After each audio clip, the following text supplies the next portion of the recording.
tous, bonjour à tous, bonjour à tous, bonjour à tous. C'est Toko Toko Toko Toko Toko Toko Toko Toko Toko ASMR. Aujourd'hui, première vidéo IRL. Comme vous voyez, j'existe. Et comme vous avez vu sur le titre, on va faire une petite vidéo présentation de vinyle. Donc je vais vous présenter 3 vinyles de ma collection que j'aime beaucoup, qui sont tous les 3 du même artiste, plus ou moins du même genre musical et à peu près à la même période. Mais c'est 3 albums différents, bien entendu. Voilà. Donc j'ai une petite collection de vinyles. Je sais pas combien j'en ai en tout. Je dois en avoir entre 10 et 15, je pense. Et voilà, comme vous commencez à me connaître, vous savez que je parle beaucoup. J'ai décidé de vous en présenter 3. Voilà. Et en plus, c'est les 3 du même artiste que j'ai. C'est un de mes artistes favoris. Donc je vais vous présenter ça tout de suite. Vous avez 2 secondes pour deviner de quel genre musical et de quel artiste il s'agit. Ok, c'est bon. Et bien voici la compilation All of Me de Masayoshi Takanaka. Voilà. Donc, qu'est-ce que c'est que ça? Peut-être que vous connaissez déjà cet album. Si c'est le cas, félicitations à vous. Vous avez des goûts musicaux exceptionnels. Alors, pour faire un petit point histoire, Masayoshi Takanaka, c'est un artiste japonais des années 70-80 qui a fait ce qu'on appelle du jazz fusion, qui est en gros une sorte de jazz. Enfin, ça utilise des instruments de jazz, mais c'est pas du tout du jazz. C'est pour ça que ça s'appelle fusion. En fait, c'est très compliqué à décrire. Mais pour faire simple, imaginez la musique de Mario Kart. Voilà, par exemple Mario Kart 8. Toutes les musiques de fond de Mario Kart 8, c'est du jazz fusion. Donc que ça soit Takanaka, Cassiopeia, c'est extrêmement connu aussi en tant que jazz fusion. Voilà. Takanaka, qui pour moi d'ailleurs c'est le meilleur guitariste de tous les temps, encore en vie en tout cas, parce qu'il est juste monstrueux. Voilà. Donc, qu'est-ce que c'est que cet album? Alors en fait c'est une compilation. Donc vous le voyez sur le côté, c'est une compilation qui contient plusieurs titres extraits de différents albums. Voilà. Donc par exemple Tropic Bird et Brazilian Sky viennent d'un album, Malibu Ready to Fly c'est un autre album, Tango Suerte c'est un autre album, etc. Donc c'est une compilation qui est sortie, je pense qu'on va pouvoir le voir peut-être derrière. Voilà, vous voyez, 1979, vous le voyez ici. Donc évidemment ça a été réédité, hein, c'est même pas l'original de 79. Et vous voyez qu'il coûte le prix de, si le focus se fait, voilà. Alors non, c'est pas le prix. Le prix est où? Bon, le prix n'est pas là. C'est peut-être devant. Ouais, regardez, en haut, ici. Là, il coûte le prix de 6600 yens. Voilà.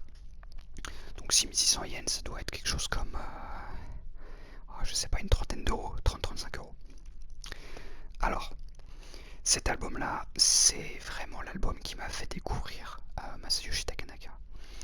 En fait, je suis tombé par hasard sur YouTube sur cette image.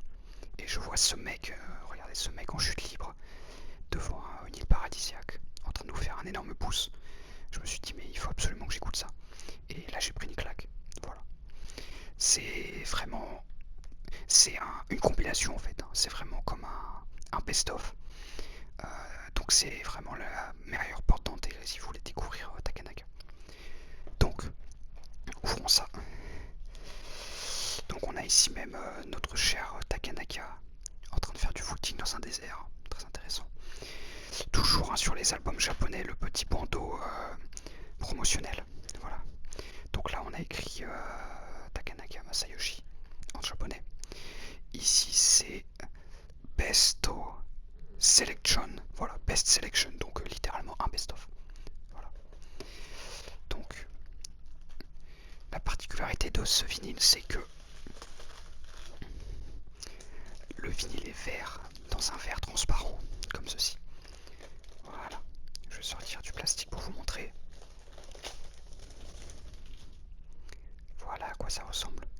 Voilà à quoi ça ressemble. Donc ici c'est, je suis pas du bon côté. Ici c'est, eh ben c'est la toute première side. Voilà, O Tengo Suerte, Sweet Agnes, etc. Donc très très beau vinyle avec le petit chat qui tourne du label Kitty. Voilà. Donc voilà pour le premier disque. J'espère que vous appréciez la vue sur mon magnifique tapis qui est juste là. Et sur le deuxième, eh bien c'est tout simplement la même chose. Voilà. Donc on n'a pas de... Il me semble qu'on n'a rien de spécial en plus à l'intérieur. Oh si, si. On a une petite feuille rouge avec donc le nom des différents titres ici même. Voilà, Brazilian Sky, Tropic Birds, Star Wars Samba qui est vraiment un remix du thème de Star Wars en mode brésilien. Alors, je ne saurais pas décrire ce genre de musique. C'est pas vraiment de la bossa nova brésilienne, mais un peu quand même. Et ça utilise ce genre d'instrument hyper bizarre. Alors c'est une rêve obscure, mais si vous savez le bruit que font les gorons dans Zelda Ocarina of Time, voilà, ça utilise cet instrument-là. Donc on a également sur le côté toutes les paroles des différents morceaux. Donc c'est assez intéressant puisque vous pouvez voir que on a des paroles en japonais. On a des paroles ici en anglais. Voilà, là c'est en japonais. Ici on a des paroles en anglais. Et on a également des paroles en espagnol. Ici. Alors, je suppose même que c'est du portugais. Je pense que c'est du portugais. Et donc évidemment c'est le lien, vous savez, le lien d'âme entre le Brésil et le Japon qui a vraiment une très très grosse culture en commun et une énorme immigration, notamment japonaise, vers le Brésil, qui se passait après la guerre mondiale, pendant la guerre froide. Donc il en est totalement la preuve. Donc voilà, je sais pas si on a autre chose, laissez-moi regarder.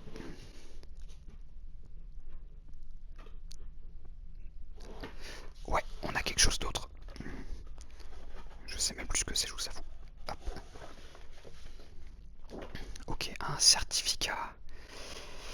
Donc cet album a été masterisé à Abbey Road Studios. Très bien. Abbey Road Studios, donc je suppose que c'était en rapport avec les Beatles peut-être. Le studio d'Abbey Road. Je crois que c'est là que beaucoup de... Enfin c'est un studio très connu. Je crois que c'est là que beaucoup d'artistes anglais ont enregistré. J'en ai entendu parler il n'y a pas longtemps, je sais plus quel artiste avait enregistré Abbey Road Studios.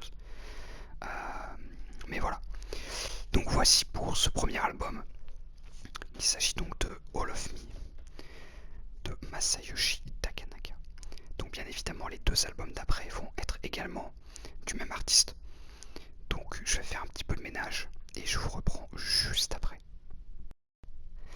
Ok, on va passer au deuxième album. Alors, je vous le montre tout de suite. Il s'agit de l'album Seychelles. Donc bien évidemment de Masayoshi Takanaka encore une fois. Alors, Seychelles c'est un de ses premiers albums. On va regarder tout de suite la date. Derrière, je suppose que ça va être écrit ici en petit. 1976, exact. Donc 3 ans avant la compilation. On peut voir ici, alors c'est très compliqué à lire, mais produit par Masayoshi Takanaka, guitare, voix, percussion, composition et arrangement de tous les sons. Voilà, donc ce mec fait vraiment absolument tout. Donc voici l'album en lui-même. Donc cet album est seulement un disque à deux faces, avec ces sons-là. Donc le A c'est O Tengo Suerte, on a Tokyo Reiji, les deux d'après je ne vais même pas essayer de les prononcer, Funky Manchan, ensuite on a Sayonara de Fujisan, ensuite c'est quoi ça, Patois, alors attendez que je lise comme ça, parce que ça je sais lire quand même,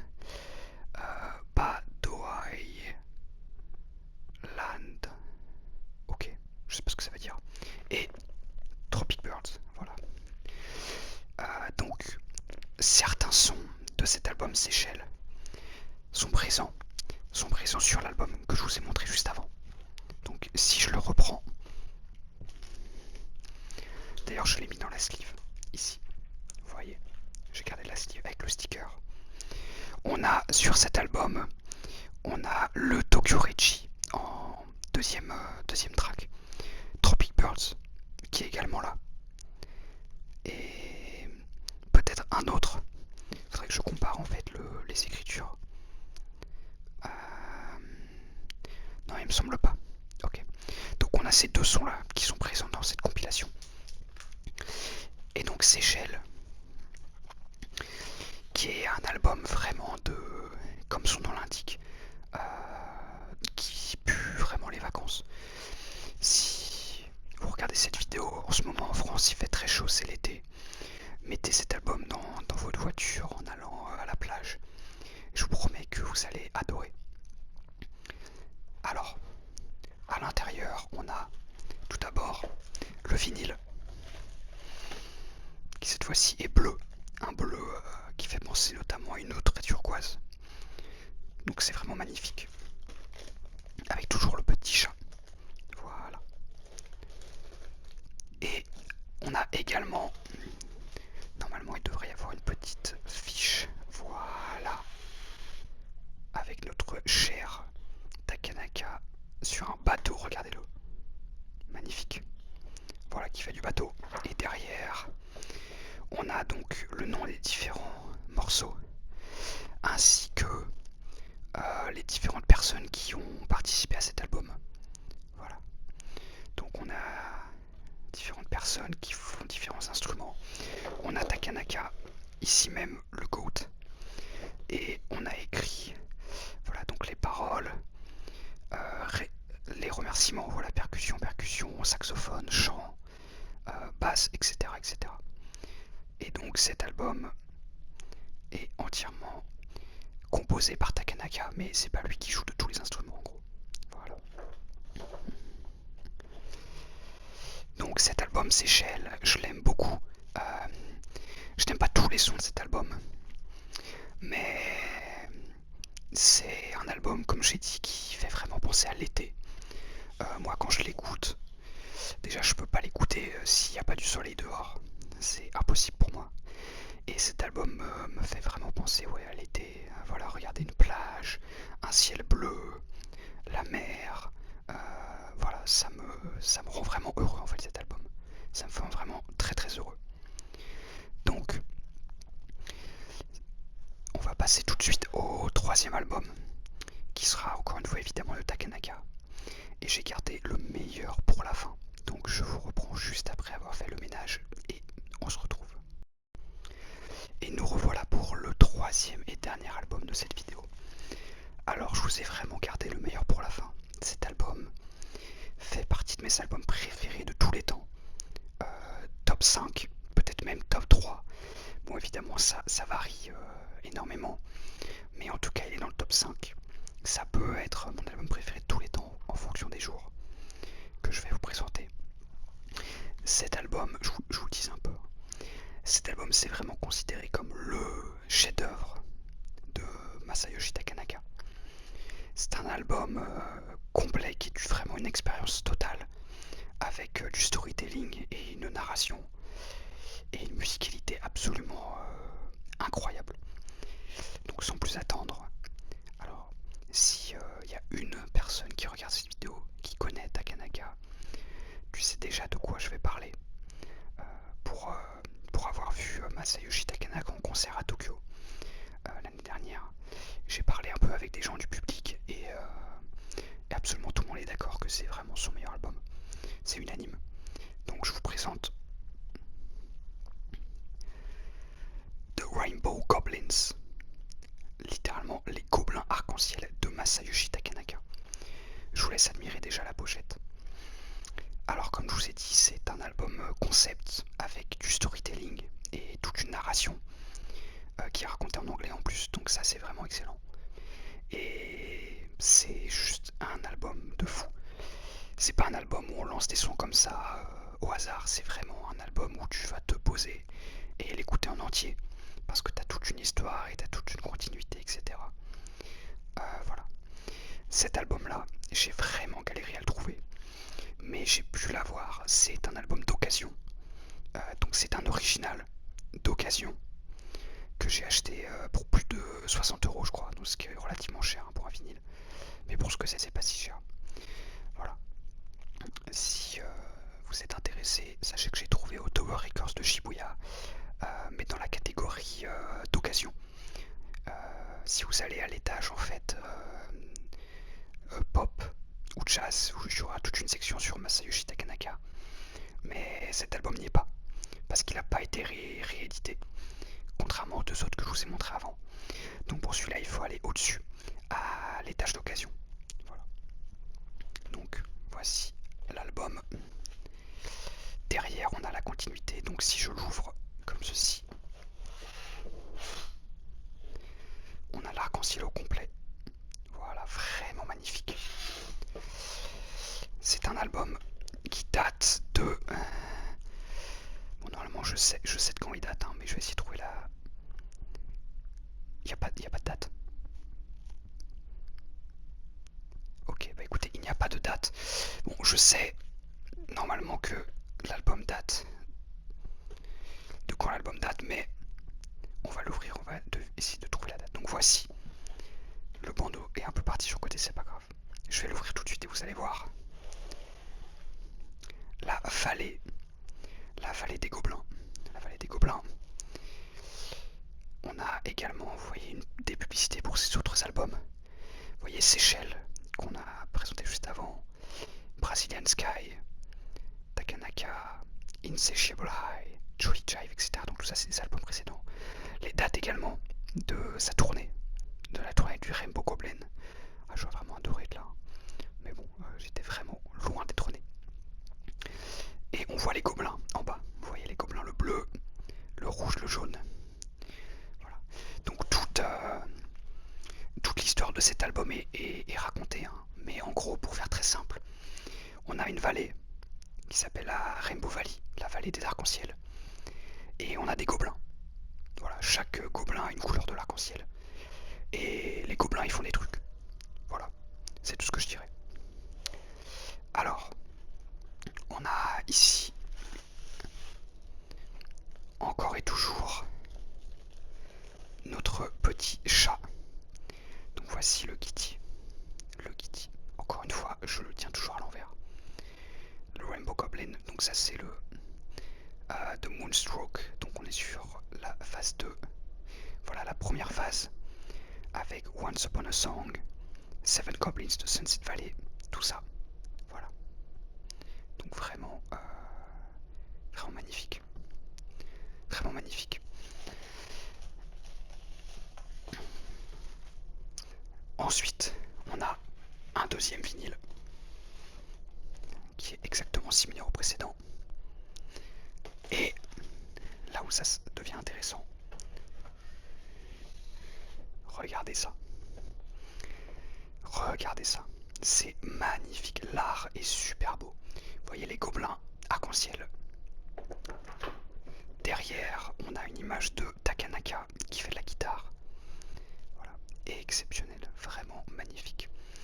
Avec donc écrit ici, produit par Masayoshi Takanaka. Tous les sons ont été composés et arrangés par Masayoshi Takanaka, à l'exception des strings pour ça. Voilà, donc 1981. Bon, bah finalement j'avais faux, je pensais que c'était 1980. Voilà, 1981. Voilà. C'est vraiment superbe. En plus, vous voyez que ça date parce que on a écrit ici même, arrangé par Schuller Verlag, Allemagne de l'Ouest. Donc, preuve que ça date. Donc, c'est un original. Et quand j'ouvre, voici un peu. Donc, tout ça, c'est l'histoire en gros de l'album. Donc, avec la tempête, le son Thunderstorm. On a le début qui nous raconte l'histoire des gobelins, le clair de lune qui est ici, les gobelins qui sont dans la caverne, voilà l'arc-en-ciel qui est ressuscité, etc. Donc on a side 1, on a 3 sons, side 2, 3 sons également, side 3, 3 sons, et side 4, ah non pardon, side 3, on a 4 sons, et side 4, on a 2 sons. Voilà. Donc c'est vraiment magnifique. Je suis extrêmement heureux d'avoir cet album. Le visuel est juste sublime. Et l'album, comme je vous ai dit, c'est un de mes albums préférés de tous les temps. Et je trouve que l'art est vraiment... Enfin, je sais pas si vous voyez bien, mais... Regardez, on a les gobelins ici, la vallée, les gobelins dans la caverne, etc. C'est vraiment super beau. C'est vraiment sublime. Et je vous invite vraiment, vraiment à aller écouter cet album. Bon, il faut avoir un petit peu d'ouverture musicale, on va dire. Dans le sens où si vous écoutez qu'un seul genre de musique, ça peut ne pas vous plaire. Mais si vous êtes un tout petit peu ouvert, c'est vraiment exceptionnel. Je pense qu'en termes de musicalité, c'est un des meilleurs albums de tous les temps. Il y a une variété de sons. Il y a, en fait, dans chaque son, chacun de ces sons, t'as le meilleur solo de guitare que t'as jamais entendu de ta vie. À chaque fois. Et franchement, à la fin, You Can Never Come to This Place, l'outro, quand il a joué en live à Tokyo, je pense que j'ai chialé parce que c'est vraiment trop beau, quoi. C'est vraiment trop beau. Évidemment, l'album est sur toutes les plateformes de streaming. Le son Once Upon a Song a été cut dans les plateformes de streaming. Il est plus long dans la version vinyle. Mais sinon, c'est exactement le même album. Et voilà. Si vous savez, je sais pas combien de temps exactement dure l'album, peut-être entre 50 minutes et 1 heure peut-être. Voilà, si vous avez 1 heure devant vous, voilà, il fait beau, vous allez dehors, vous vous posez, vous mettez votre casque et vous écoutez cet album et vous allez voir, c'est vraiment exceptionnel ici. Voilà pour l'album Rainbow Goblin de Takanaka. Donc écoutez, c'était tout pour cette vidéo présentation. Je vous remontre les 3 qu'on a vus. Donc l'album Rainbow Goblin, l'album Seychelles,